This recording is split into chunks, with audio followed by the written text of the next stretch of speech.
Thanks. Hello. Yes. Yes, so I am an iOS developer, and most of what I do is accessibility. But a lot of what I've also worked on is habits, and it's a really important thing when you're developing an app to understand how to get users to keep using your app. And this is something that every app that I've worked on, it's been something really, really important.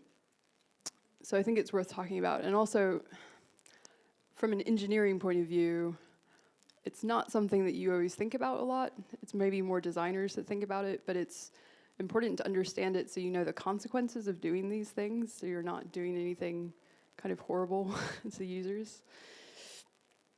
So I play Candy Crush for research purposes, really. Or that's what I tell myself. I have about 600 apps installed on my phone. I love apps, and I love using them, and I love trying to figure out what it is that they're doing to make you use them. So is this talk about more engineering or design? It's kind of a bit of both. So there's no code examples. You don't have to know Swift or anything like that, so don't worry. There's three main points to the talk, which the first bit is the basics of habits, and then we'll look at implementing habits, and then finally how to test them in your app. So the basics of habits. Why? Why should we build habits? Well, ultimately, downloads don't equal users, sadly. So if we have this many downloads, right, which is, I think, 62, I counted it the other day, then only some of those people actually open our app, right? Even few of them actually use the app a day later. Even few use it a week later. Very few people use it 2 weeks later, and then a good use for the flame effects. Ooh, almost nobody uses it. Okay, too many clickers. But flames, yay. So this is the top grossing apps, iPhone apps, and this was a screenshot I took a few days of the Polish app store. So these are all free apps, so all the money that they make are from in-app purchases. So they obviously need people to use the apps to keep making money.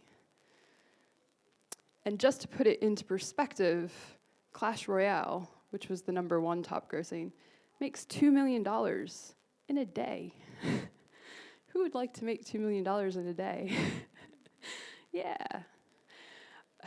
So what makes these apps so successful? Like, have you seen them? This makes my eyes hurt. Like, it's just, like, are they gonna win an Apple Design Award? No. They're really not. So, but what they do is they develop habits with users, right? They get people to continuously use their apps and come back regularly. So I keep saying this word habit, and I actually haven't said what a habit is. A habit is created when a behavior is repeated over and over and over and over and over again.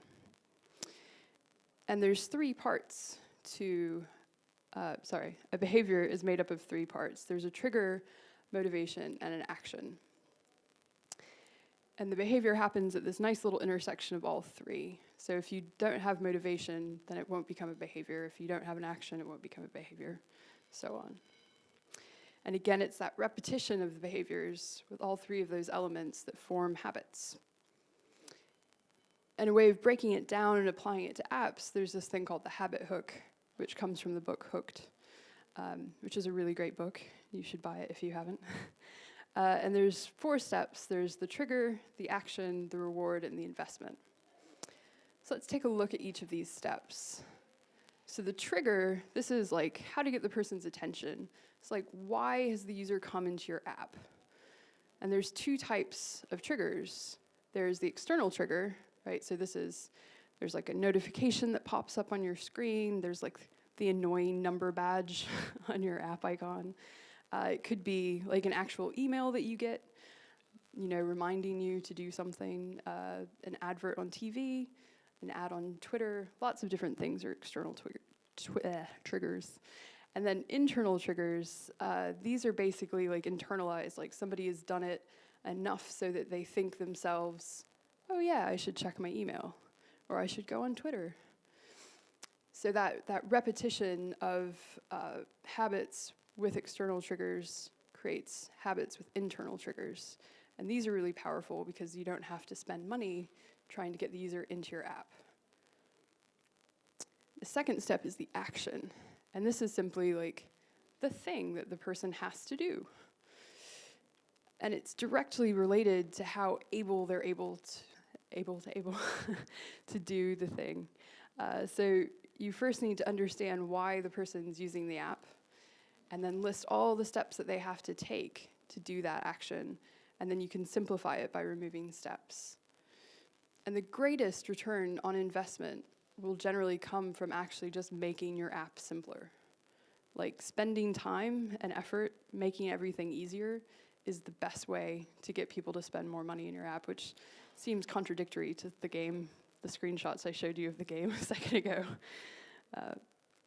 But yeah, just list every step, then remove as many as possible. If there's anything you can automate, you should do that. If you have a push notification that's saying, like, check out these restaurants in Warsaw, if you tap on that notification, it should open a page of restaurants in Warsaw. It shouldn't make you then search for restaurants in Warsaw. And then after they've done the thing, you have to give them a present, a reward. And this is basically like instant gratification for doing the thing. Possible rewards are kind of unlocking in-app content, giving them some sort of award or trophy, giving them a sense of completion, or maybe some sort of like status or clout. I saved the bears. They were like stuck in the honey and I saved them all. Oh, yes. That makes me feel really good. It's also terrible, but I just want to save more bears. But then other apps do things like they give you a daily reward for opening the app, or as you do things, it gives you like a kind of a sense of completion to egg you on a bit, or if you've gotten to the end of your inbox, yay, you've done it all. It's great. And ultimately, as humans, we love variability. Like, this is a thing that drives us, and there's this little part of the brain that is just like constantly seeking variability. And this is why people do things like gamble. So you don't really want to push people to that extreme, but it's a really powerful way to use rewards. So these are screenshots from Shooty Skies, and I can see on my daily reward, I don't know what my actually daily reward is going to be. It's just question marks, and then I get to open up the gift, and it's 2 hours of mistletoe trucks. Yes. So finally, after getting the reward, I'm like super pumped and I'm ready to like give you some information. So that's the investment stage.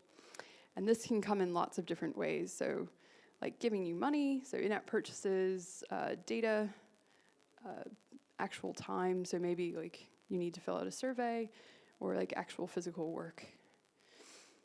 But investment should always work towards improving the user's experience. It shouldn't just be, well, marketing would really love to know more about these people. No. There needs to be like an underlying reason. Otherwise, like people are going to stop actually investing and the whole thing will fall apart. So that was a very quick introduction to habits. Now we're going to look at actually implementing them. So when you think about habits in apps, you should be building the habits around a goal. Right? So people download your app for a reason, and what is that reason? So you should start with the goal that the user wants to achieve. So maybe I want to run 5K, or I want to be healthier, I want to sleep better, I want to be less stressed, I want to improve my singing, or I want to lose weight. And then with all these kind of goals that they might have, list the reasons why they want to achieve them. Right? It's important to understand why. So taking the example of I want to improve my singing, why do I want to improve my singing? It might be because there's a karaoke night coming up and I don't want to suck. I might have been in a girl band when I was like 15 and there's a reunion performance coming up. I wasn't, don't worry, don't Google. It might just be that I love singing, and singing in general gives me joy, so being better at singing just would make me happy. So when you're thinking about the why behind the goal, this is how you get to the motivations, like the things that drive people to use your app. And you can then use this to help like actually write the triggers and get people, like get better notifications. Don't just send push notifications that say like, hey, open the app, we miss you. It's not very motivating for users. They need a bit more. And then once you have this really awesome trigger, you can create actions that are really simple to understand and easy to complete. And this is how you can get people to just come back time after time after time. And then the rewards that you give them should align with the motivations that you gave them from the trigger, and then also contribute towards the goal that they want to achieve. And when you ask for the investment, the size of the investment is proportional to kind of how long the users use the app and kind of what kind of reward you've just given them. So ask for investments right after rewards, because that's when people are like, yes, please, I will do anything for you. I will review your app, right? You don't want to ask somebody to review your app right after your app has crashed, because you will probably get bad reviews. But if somebody has just like scored like some massive high score and they're super happy, that's when you say, hey, why don't you review the app? Because they're probably going to give you a nice review. So streaks and habits. Out of curiosity, how many of you here have an Apple Watch? Okay, some people, good. Good, I'm glad. Yay, Apple Watch. A little bit of audience participation. I'm really curious, what is your longest move streak on your watch? And you can check this by going into the activity app on your phone and then going to the achievements tab and looking for that beautiful green and pink figure of 8 thing. And when you find it, shout it out. Anybody? 9 days? Ooh. 33? Anybody else? 100. Whoa. Nice. So I'm obsessed with my move streak, really unhealthily, and I do kind of blame Apple for it, which we'll go through in a minute. But yeah, so it's interesting because like I have a very skewed perspective of the move streak. Just for mine's 591 days. I have nightmares about like forgetting, like missing getting it before midnight. So I wouldn't say it's a very healthy habit to have. So I kind of classify streaks because lots of apps are using streaks now, and they are really great, but there's kind of two ways, and I've grouped them into, there's hard streaks where it's like you have to complete it every day before midnight, and there's like no leniency, and like if you miss it, that's too bad for you. I don't like these streaks, they're mean. And there's kind of what I call like soft streaks. They're a little more cuddly. They're like, well, it's cool, man. Just get it done when you can. Like, oh yeah, midnight, whatever.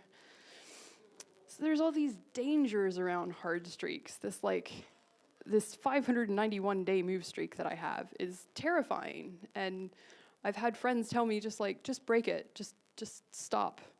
You'll feel better. And it's like, no, but then it would take me 591 days to get back to it. And that's so mentally exhausting.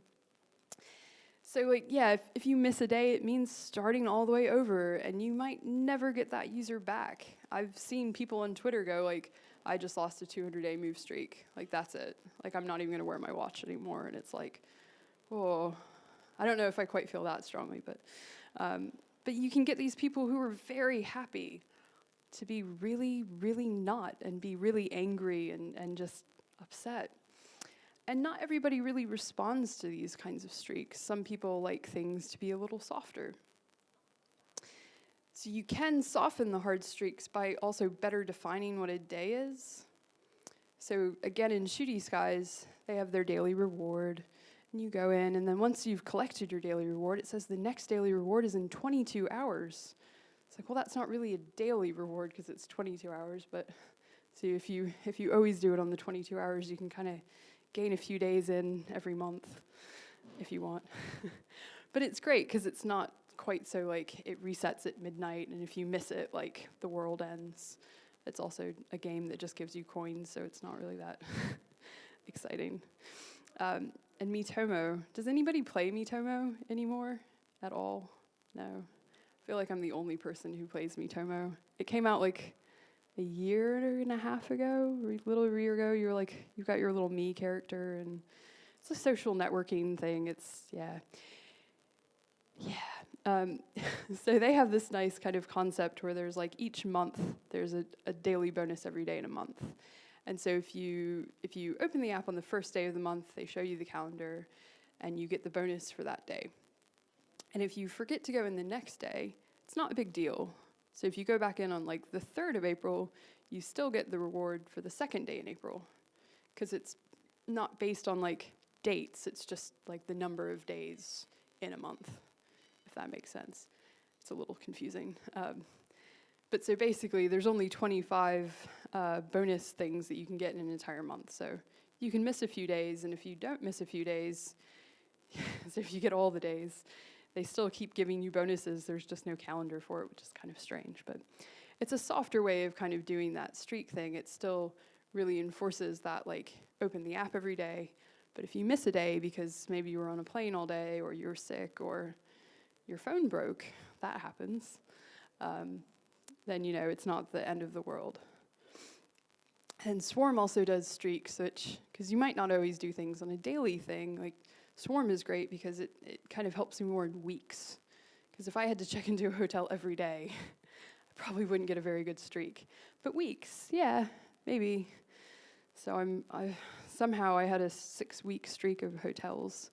I'm currently on 4 weeks, so I'm like really trying to just book hotels for no reason. I feel like they should do a partnership with like a travel company. And then there's like Candy Crush, so this is Candy Crush Soda Saga. If you get into Candy Crush, there's very big differences between all of them. As a professional Candy Crush player, I can tell you this. So you can see that the rewards, like again, it's a daily reward, and if I lose it, I would start back at the beginning, but it's not a big deal because they're actually not giving me great rewards. Like the reward I got on day 255 is the same as the reward I got on day 7. It's kind of weak. But you know, it's free stuff. It's cool. So a little bit more audience participation. Who goes to sleep after midnight? Yeah, yes, right? Oh, so it boggles my mind when like the Apple Watch resets at midnight, like all of your activity just disappears. And you're like, wait, what? But I'm still awake. And like, surely you're my phone, you know, like my watch is connected to my phone. Like my phone knows when I go to sleep, really, because like there's an alarm app. People do not magically reset at midnight, right? The princess does not turn into a frog. So don't be lazy about streaks. Like if you're using streaks in your app or it's something you want to do, don't just go, oh yeah, midnight, yeah, that's when we'll do it. Like try to be a bit more thoughtful about it, because as soon as you kind of cause that streak to break, any sort of friction in that, then you might lose the user totally. And also time zones exist, and you need to account for them. I was using an app, which I'll show you in a second, that is for singing exercises, and it was time zone of like 1 hour time difference, and the whole streak disappeared because like the way that they were calculating dates in midnight, and it was just like, I was so sad. It was like I had a 40-day streak and it just disappeared, and it wasn't my fault. And for some reason, humans put all the significance on like doing something a certain number of times, and there must be research as to why we do this. I don't really know why, but like, so 500 times. So this is one of the fun awards you can get for the watch, which is if you've met your move goal 500 times, not necessarily 500 consecutive times, just 500 times you get this award. And there's lots of awards. I love my badges, they're great. But if you see on the right, there's one that's 500 days, and you probably can't quite see. The next one, which is kind of grayed out, is 1,000 days. So there's this huge gap of like, I'm not getting any new badges really for 500 days. It makes me sad. It's like that's a really long stretch to go without getting a shiny new badge. I mean, there's the monthly badges, but you know, I've gotten those. They're kind of boring now. I want like a new, exciting one. And the other problem is like, if you're placing significance on doing something a certain number of times, you should be consistent about it. So one of the things, like, I was really excited when I was coming up to like the 500 consecutive day move streak. I was like, there must be a really cool award for 500 consecutive days, right? No, there was nothing. It was just, yeah, you've made your move streak longer. It's like, oh. So we'll go quickly through an example of a habit. And we'll take the example of the I want to improve my singing. So this is the app that I'm going to look at, and I'm in no way affiliated with the app. It's just an app that I've used every day for the past couple of months to get better at singing, and it's pretty good at that. So the external trigger that I get to remind me that I need to do my vocal exercises is a push notification. So it's time to train your voice. Awesome. And actually, so when I've already gone through like an onboarding process, like the first time I opened the app, you have to do like a singing thing where you sing really high and then really low, and it calculates your singing range, and then you have to create an account, of course, and then it goes, oh, would you like to turn on push notifications? Yes, I would. And then it lets you say like what time you want to do it, because triggers are only effective if they're actually presented to users when they're like able to do the action. So if it sent me a voice training thing at 2 in the morning, I would never do it at 2 in the morning because I'm asleep, hopefully. So then the action is to complete the daily vocal exercise. Well, there's 3 of them. So I open the app. It's a nice app.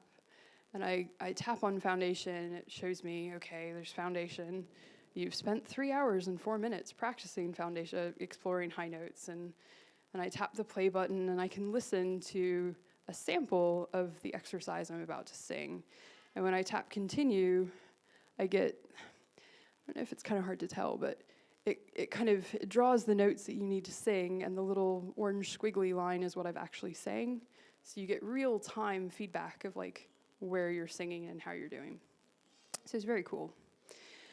And then it gives me rewards. So there's kind of 2 levels of rewards in it. There's rewards for completing each exercise, because there's 3 exercises you have to do every day. So you get kind of rewards for each exercise, and then rewards for kind of the overall doing all 3 of them. So I get a sense of completion. I get graded, so I get stars. I get experience points, which I have no idea what they really do, but I apparently level up sometimes if I have enough points. I get data, like really awesome data about my performance, and then it also contributes towards my streak. So this is the fun. I got 3 stars. Wowza, this girl's on fire. It's a bit cheesy. But you know, it kind of keeps you going. And then I have a bunch of points, and I can hit continue, and then I get shown, here's a screen, and I can listen to each part of the exercise and like each key that I sang, and it shows me the score for each one. So I get really, really detailed feedback. And then when I finished all 3, I get this nice like you rock kind of thing at the bottom, and my streak has been increased, and then I can look at my stats, and I've spent 13 and a half hours practicing. Wow. Like more than half a day. So it's quite cool, and I feel, quite rewarded by it. But the investment, they don't really ask for much. They kind of ask you occasionally, like, hey, why don't you review the app? Okay. But that's it. I don't even think they ever ask you to share the app with friends, which is unfortunate. But I'll go over some things that they can use for investment later on. So now let's look at testing habits. The first thing you want to know is, are my habits working? And I'm going to use the terrible A word that all engineers hate, which is analytics. But analytics are your friend. They're really useful, especially with habits. And they're kind of like crash reports for user habits. They help you analyze and debug what's happening, like why somebody is not making it through the loop or why they are. But they're only helpful if you get a complete picture. So it's really important that you're logging and creating events not just for like successful parts of the habit, but also parts where it fails. And then once you kind of know all this stuff, analytics give you really great insight into seeing like how do we make these users that actually use our app and spend money? Because money is a good thing. You know, people need to pay bills. So you can start by going, okay, what is an ideal user, right? Should somebody be using my app every day? The answer might not be yes, because it might be an app for filing taxes, and you might only need to do it like once a year. So that daily taxing would be bad. But yeah, you look for these patterns, like what is it, like how many times do they open the app per day? Have they agreed to push notifications? Are they subscribed to the newsletter? All these things, and try to kind of distill it down into like what makes up this user. And then you can use that to create more users. So Twitter did this before, where they realized, well, if you follow 30 people, you're most likely to actually keep using Twitter. So that's why when you sign up for Twitter, they kind of give you a sheet of like 40 people on Twitter. They're all selected, and you just have to hit like one follow button. And because it's like if you do that, like you'll probably be like a permanent user. So the next question you'll probably ask after, are my habits working, is why are they failing? Because they'll probably fail at some point. Like, you're not going to get it right the first time. It's an iterative process in a lot of ways. So you have to find like where it is that the users are leaving and try to figure out how we can fix them. And sadly, as much as analytics are great, they're not always the solution. Sometimes you might need to dig a bit deeper. Not everything can be uncovered in analytical data. Sometimes you might need to talk to a user. You know, for something like your app causes the person's battery to drain horrendously, they're probably not going to want to use it a lot. Or if your app crashes a lot, or if it uses lots of data, or doesn't work offline. These are all things that can make it so that users can't create habits in your app. And then you need to ask, are my triggers being triggered? You know, the first hurdle is really like, are the triggers getting to the user? So in the case of like push notifications or emails, like how are you asking for these things? If you're just showing a pop-up saying like, I'd like to send you push notifications, allow,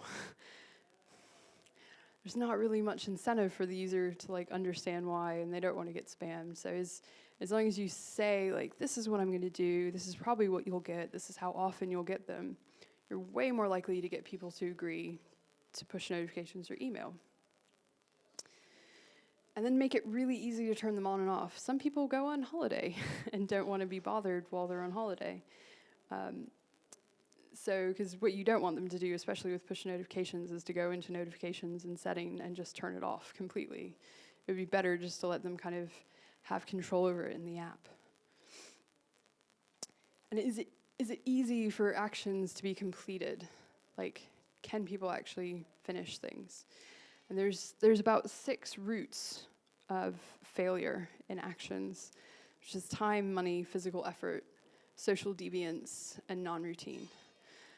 So if it takes them too long, or it just takes too much effort to think about what they need to do, then your action's going to fail. If you're making them post something on social media that they would never post ever again, your action's going to fail.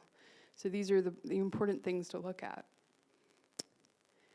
And is the reward strong enough? Like, is there variability in the reward? If you don't have anything to really incentivize them, they're not going to really want to finish the action and then come back again. So like in Candy Crush, it's like, yeah, I mean, I do have ridiculously a 261-day move streak, which I should also just stop. But it's like, yeah, it's not much of a reward, it's not much of an incentive for me to keep opening the app because there's not been any surprises. I kept hoping at like 100 days it would be something cool, or 200 days, but no. And finally, like, if the reward, if everything else is okay, maybe it's the investment that's too expensive. If you're not asking at the right time, then people aren't gonna actually give you anything back. So something like, hey, thanks for completing your first day in my app. Please fill out the 75-page long survey. That's not gonna happen. You have to, have realistic expectations. So now it's time for the habit time machine. The habit time machine works. There's 3 main parts to the habit time machine. There's timescales, or basically points in time that you need to travel to. There's questions that you need to ask at these points in time. And then empathy that you need to have when you're thinking about these questions. So timescales can vary, and it's totally dependent on your app. If it's something where somebody needs to open the app every day, a timescale might be like, okay, 1 day, 7 days, 14 days, 21 days, a month, 2 months, 4 months, so on. And then if it was weekly, 1 week, 2 weeks, so on and so on. So then, basically at regular intervals, and if there's any kind of major milestones that the user might be looking out for, so maybe like 100 weeks, or even 100 days, somebody might expect something special for doing something continuously.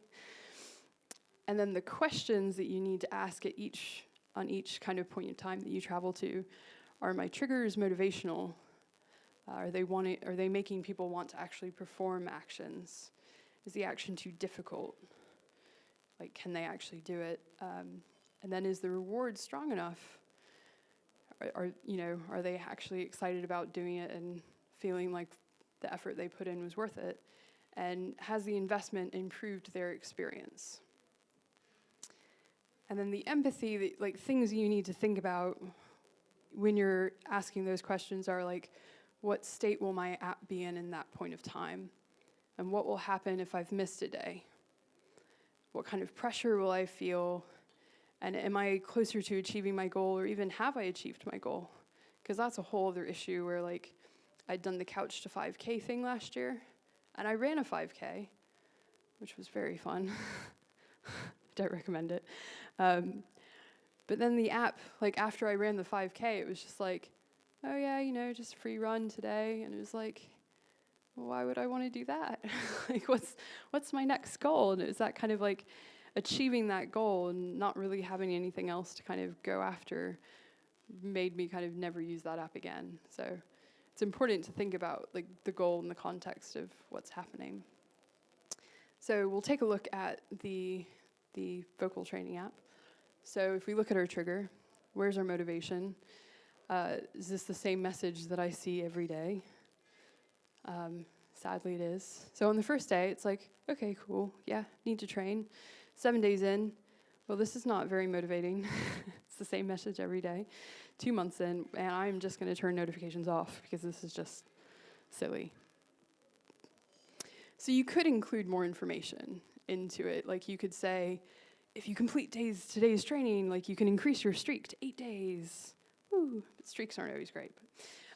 So you could include information about what exercises you'll get to do. So like today's training includes foundation, agility, and head voice. Yes, or something, but not just like it's time to train. So the action, is the action too difficult? Well, the root of all of the action failure comes down to these 6 parts. So 1 day in, okay, it's kind of challenging because this is a new thing. I'm not used to doing vocal exercises, but I'm getting the hang of this. 7 days in, yep, definitely getting better, cool. 2 months in, gosh, this takes a really long time to do my exercises.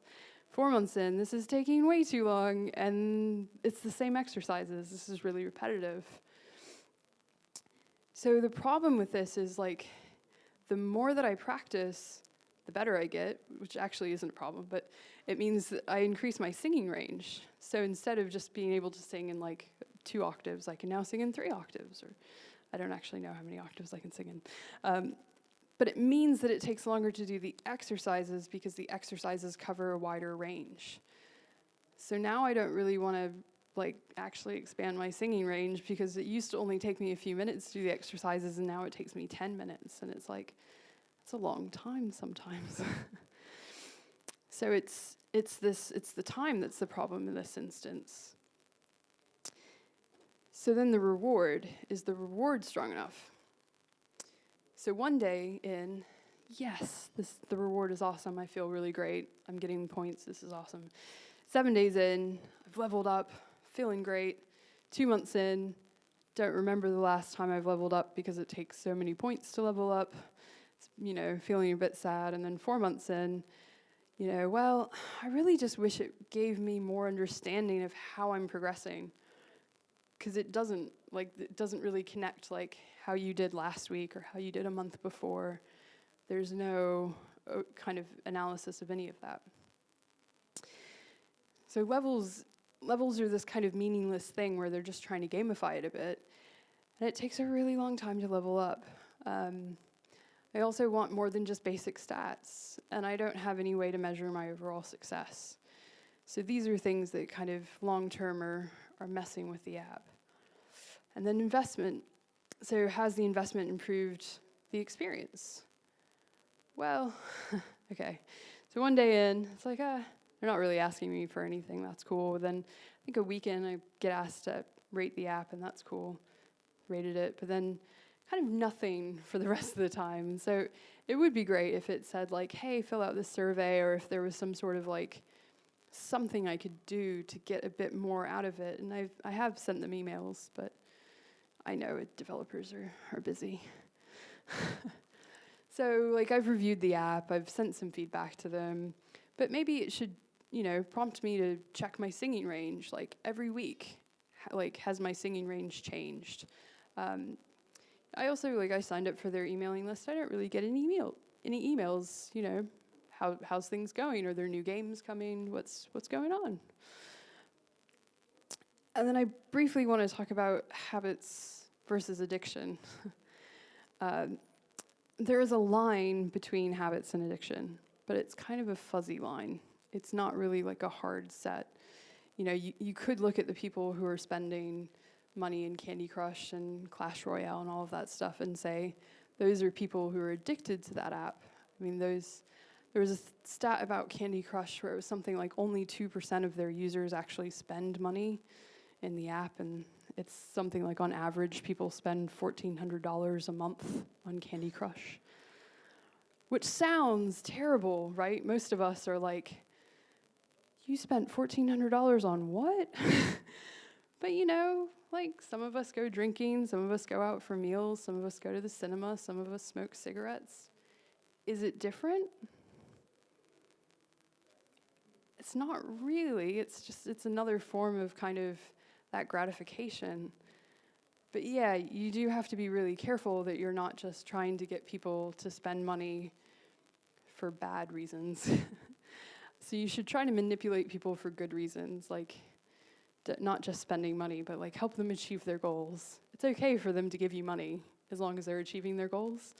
And you know, entertainment, like Candy Crush, it's still a goal. Like I want to be entertained. That's why maybe people play Candy Crush. But yeah, but if people are spending $1,400 a month on your app, you kind of do need to take a step back and so, is this okay? You know, am I doing a bad thing? Like, Nintendo Wii had that thing where it was like, take a break. You know, you've been playing for like an hour. Why don't you go outside? Which seems counterintuitive to like playing Nintendo Wii. But so there's always ways you can kind of help people. But yeah, don't be evil. Being evil is bad. Be good. So that's everything that I have for you today. So thank you for listening.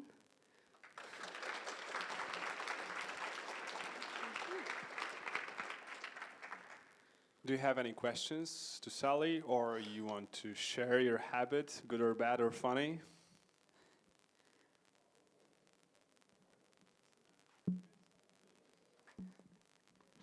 I have a question.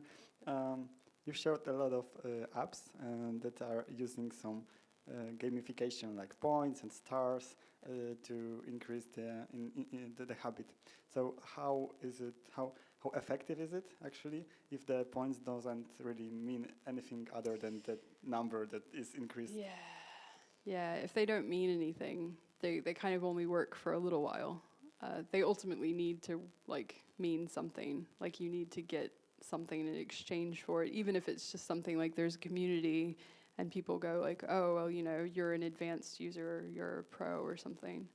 But yeah, the singing app where I just have points and I'm on level 17, it's just kind of what does that mean? It was kind of exciting at the beginning because it was like, ooh, I've leveled up. What do I get? And now I'm just like, okay, I get nothing. That's the answer. So it should mean something, otherwise it might just annoy or confuse people, and you don't want to confuse people. Any other questions? Anybody want to moan about analytics? Developers always want to moan about analytics, come on. So I have a question, Okay. or even two. So do you know any example of developing a habit but not in this gamification way? Because this is all gamification, right? Yeah. And this is the first one. And the second one, do you think it makes sense to develop habits in productivity apps, like Notes app? Yeah. Right? There are dozens of Notes apps, right? And which one is better? And how they develop our habits? Do they? Yeah. Should they? Yeah. So the first one, so non-gamification ones. So I used to work for a magazine publisher, and we couldn't really gamify magazines, but we noticed that a lot of the magazines were monthly magazines that we were doing digitally, and we noticed that nobody really read the magazines. They would read it the day the magazine came out, and then nobody would use the app for the rest of the month, and that sucked. We wanted more people to use it, so we were doing a new magazine project, and we sat down and said to the editorial staff, okay, here's a kind of out there idea. What if we published content every few days instead of once a month? And they actually went with it. And so we broke down the monthly magazine into kind of a few articles every couple of days. So then people would get a push notification and new content, and they would open the app every day. And then we also introduced, which is kind of bad, we introduced a in-app purchase for a weekly auto-renewing subscription, but it was really, really cheap. And everybody signed up for it. And it was 4 times more expensive than signing up for a yearly subscription, but Apple doesn't make it easy to switch tiers and subscriptions and stuff, but it meant that people started using it all the time. But as far as Notes apps, I don't know, it's just kind of... It seems weird, right? It's just an example. Yeah, but I mean, I guess there's still kind of the habit of you want people to use your Note app. So there's still that kind of what, you'd get into that, what makes the action simpler, right? If it's really, really difficult to create a new note and type and enter stuff and it doesn't do much, then nobody's going to want to use it. And if you kind of go wow, you've got 100 notes, maybe we'll get more users. Okay, thanks. Are there any more questions? You all just want to run away, right? So Right. almost time So for the end. in 15 minutes downstairs on the first stage, there is closing ceremony. So feel invited. Thanks.